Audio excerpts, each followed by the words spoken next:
Shalom Ouvracha. Alors, Bezrat Hashem, dans la paracha de Be'alotecha, on parle à la fin de la paracha d'une histoire qu'on est censé se rappeler tous les jours. C'est quoi l'histoire? C'est l'histoire de Myriam avec Aaron, où il y a eu du Lashon Hara. Et ce Lashon Hara sur Moshe a donné comme punition à Myriam 7 jours de lèpre. Voilà en deux mots l'histoire. Quel a été le Lashon Hara? Il y a une divergence dans nos Rishonim, donc dans nos Rabbanim du Moyen-Âge, entre Rashi et Ramban. Je ne vais pas rentrer dans le détail, mais a priori, c'est pas un Lashon Hara méchant. Donc il faudrait comprendre pourquoi un Lashon Hara qui n'a pas été dit dans une intention méchante a quand même pour conséquence de donner de la lèpre, et de donner de la lèpre à Myriam, et de donner de la lèpre à Myriam pendant 7 jours. Comme je dis que c'était très très grave. Ça n'a pas fait beaucoup de conséquences. Donc ça, il faut le comprendre. Et aussi comprendre que c'est une misa minatora de se rappeler de cette action. Et c'est tellement une misa minatora qu'a priori, il faut se rappeler tous les jours. C'est pour ça que dans le Sidour, après Alenu les Shabéach, qu'on dit le matin, donc dans la Tfilat Shacharit, il y a 10 choses qu'il faut mentionner, qu'il faut se souvenir. Et une d'elles, c'est de se rappeler de l'histoire de Myriam, Anevia, Myriam la prophétesse. Donc, je reprends. Première chose, comprendre en quoi ce que Myriam a fait est assez grave pour avoir une telle punition, et aussi pourquoi il faut s'en rappeler tous les jours. Pour comprendre, il faut comprendre que la parole est très puissante. Rabbi Israël Salanter nous dit que la langue est tellement puissante que pour protéger et pour faire en sorte de ne pas utiliser cette puissance trop rapidement, la langue doit passer deux barrières qui sont les dents et les lèvres pour pouvoir communiquer. Si elle ne passe pas ces deux barrières, elle ne peut pas communiquer. Ça montre la puissance de la langue. En quoi la parole est puissante? Parce que déjà, elle peut être destructive et constructive. Quand on parle de la parole, évidemment, on parle de tout système de communication. Ça peut être à l'écrit, ça peut être des signaux, n'importe quelle manière de communiquer un message.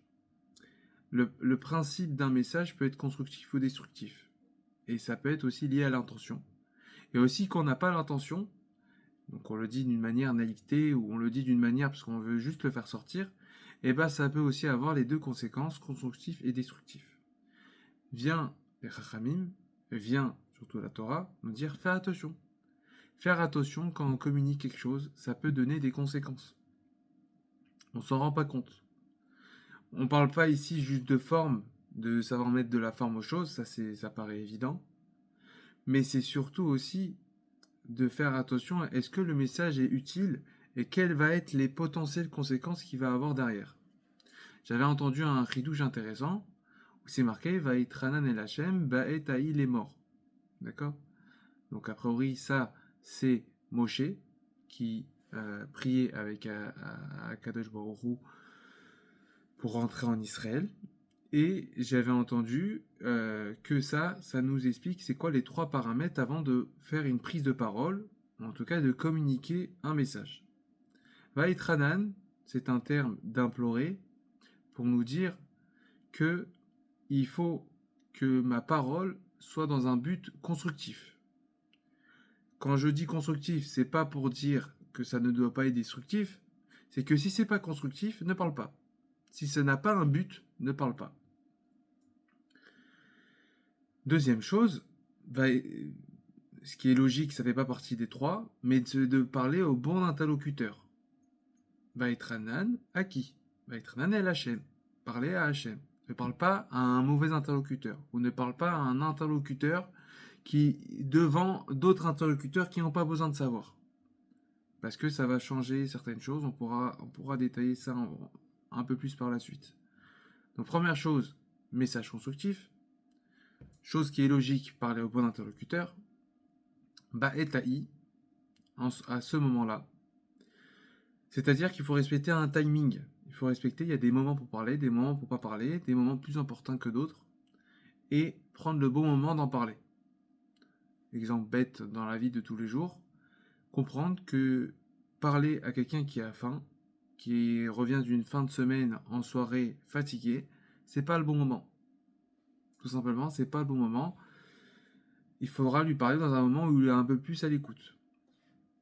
Ou quelqu'un qui vient d'apprendre une mauvaise nouvelle, et il y a énormément de chances que la personne ne soit pas à l'écoute. Et aussi, les morts. Les morts, il y a les morts et les dabers. C'est deux termes différents. Un qui est plus souple, un qui est plus dur. Les morts, c'est un terme souple. Comme quoi, il faut utiliser la forme quand on parle. Donc si on doit résumer, avant de prendre ma parole, je dois vérifier 4 points. Premier point, est-ce que c'est constructif? Deuxième point, est-ce que je parle au bon interlocuteur? Troisième point, est-ce que c'est le bon timing pour en parler? Et quatrième point, est-ce que j'utilise la bonne forme? Quand on respecte ces 4 points, on peut faire attention à notre parole. Et si on réfléchit comme ça, a priori, il n'y aura jamais de la shonara. Parce que si je ne respecte pas ces 4 points, ça peut être très facilement du lachonara, du motis shemra ou de la rechilut.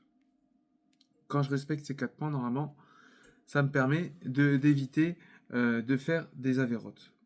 Viens, nous disent les Chachamim, viens, nous dit la Torah, fais attention à ta parole. Pourquoi je veux parler de ce sujet spécialement aujourd'hui? Parce que à l'époque, la prise de parole était faite entre nous, entre copains, ou entre un chef de famille à sa famille, ou entre villageois, ou dans un petit village. Et que les personnes qui pouvaient parler à un très grand peuple, à une très grosse population, c'était seulement des personnes qui étaient respectées, des personnes qui avaient des rôles importants, que ce soit un roi, que ce soit un président, etc. Aujourd'hui, c'est fini.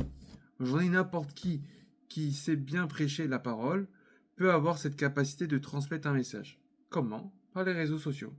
Avec un réseau social, si on respecte les algorithmes ou que notre façon de parler est aguicheur, où on va justement mentir, exagérer, etc., notre message peut partir dans toutes les frontières, peut être vu par plein de personnes, peut être recommandé par les applications de réseaux sociaux. Et donc cela veut dire qu'on doit encore plus faire attention aujourd'hui. Parce que notre message, on s'en rend pas compte. Je vais vous donner deux exemples que je connais personnellement sur un réseau social. Par exemple, il y a une personne qui a mis un profil de... Il voulait chercher à se marier. Il a mis un profil sur Facebook. Et il y a des personnes sur le commentaire qui ont parlé sur son profil. C'était pas sur son physique, c'était sur son éthique.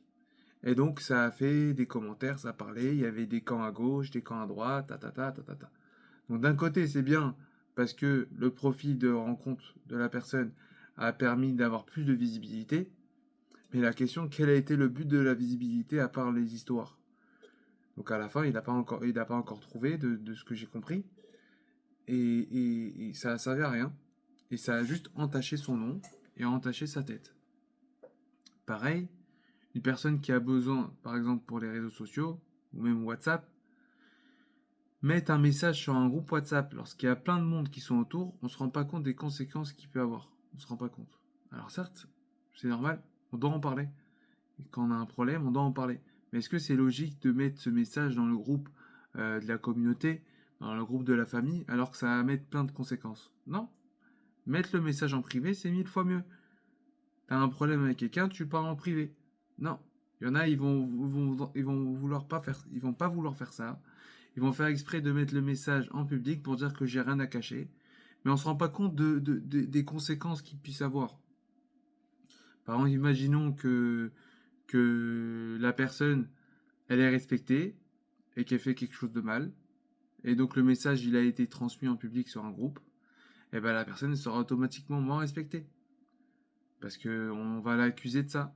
Ou par exemple, s'il y a les enfants dans l'histoire, les enfants, ils auront encore plus de mal à respecter leurs parents lorsqu'ils savent que leurs parents ont fait une très grosse erreur. Le message que j'aimerais transmettre, c'est de comprendre qu'on a une force extraordinaire avec notre parole et qu'il faut l'utiliser à bon escient. Et qu'aujourd'hui, plus que jamais, on a cette capacité de transmettre des messages. Alors essayons de transmettre des messages qui permet de nous faire construire autour de nous et construire le potentiel que la Torah a sur nous. Chazak ou Baruch ve Shabbat Shalom.